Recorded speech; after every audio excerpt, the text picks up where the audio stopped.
Oh no! Storm, ये घोड़ा shade की छत से नीचे गिर गया। उसकी टंग चोटिल हो गई है और जमीन पर खून फैल रहा है। स्टॉर्म के पैर पर गहरी चोट है।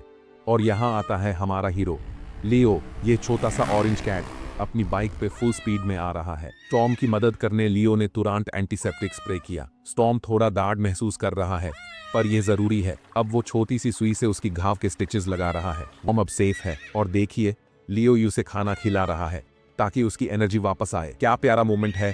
क्या आपको भी ये रेस्क्यू स्टोरी पसंद आए तो लाइक, शेयर और कमेंट जरूर करें और ऐसे ही अमेजिंग वीडियोस के लिए चैनल को सब्सक्राइब करें।